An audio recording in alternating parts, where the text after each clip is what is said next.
மதிவதனை கேட்டிருக்கேன். மதிவதனை முதல் கேள்வி வந்து சோஷியல் மீடியால தெரியறது வந்து ரொம்ப அதீதமானது. எந்த ஃபேக்டர்ஸ் எல்லாம் சோஷியல் மீடியால அதிகமா இருக்காங்களோ அந்த ஃபேக்டர்ஸ் களத்தில் இல்லை. இன்னும் சொல்ல போனா பூத்ல ஏஜென்ட் போடணும்னு கூட தெரியாத மாவட்ட செயலாளர்கள் கொண்ட கட்சியாக தான் டிவிகே பல இடங்கள்ல இருக்கு. என்னன்னா அவங்களுக்கு லாபகரமாக ஒரு சின்னம் கிடைத்ததுனால இந்த சத்தத்தை போட்டோம்னாலே சட்டமன்றத்துக்கு போயிடலான்ற ஒரு மனநிலையில தான் அங்க இருக்கக்கூடிய இளைஞர்கள் இருக்காங்க. உண்மையாகவே அவர்களை ஒரு பரிதாபத்தோட தான் பார்க்குறோம். ஏன்னு கேட்டா இன்னைக்கு அவர் வந்து பேசுறாரு. அவர் பேசிட்டு இருக்கிறப்ப குறைந்தபட்சம் அவங்க தலைவர் பேசுறதாவது அவங்க கேட்கணும்ல, அப்பையும் அவங்க சத்தம் போட்டுட்டு தான் இருக்காங்க.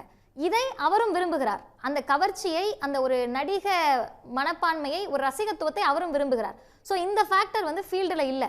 அதே நேரத்தில் களத்தில் இளைஞர்கள் இருக்காங்க.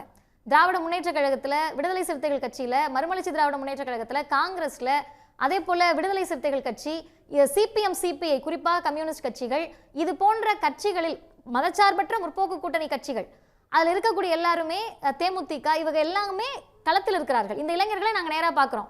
அவங்களும் இளைஞர்கள் தான். ஸோ இளைஞர்கள் எல்லாருமே இந்த பக்கம் இருக்காங்கன்றது சோஷியல் மீடியாவினுடைய ஒரு நெரேட்டிவ். அந்த நெரேட்டிவ் களத்தில் இல்லை. இது ரிசல்ட்டில் ரிஃப்ளெக்ட் ஆகும். ரெண்டாவது, இவ்வளோ பர்சன்டேஜ் ஓட்டு வாங்கிடுவாருன்னா அதில் மாற்றுக்கருத்தே கிடையாது. ஏன்னா முதல் முறை வாக்களிக்கக்கூடியவர்கள் எப்போதுமே மாற்றம் வேணும்னு சொல்லுவாங்களே தவிர அது என்ன மாற்றம்னு சொல்ல தெரியாது. அதனால தானே இவங்களுக்கு ஓட்டே போடுறாங்க. ஸோ இது வந்து எந்த வகையிலும் திமுகவினுடைய ஓட் பேங்கை பாதிக்காது. அது அதிமுகவை பாதிக்கலாம், குறிப்பாக நாம் தமிழரை பாதிக்கலாமே தவிர திமுகவை பாதிக்காது.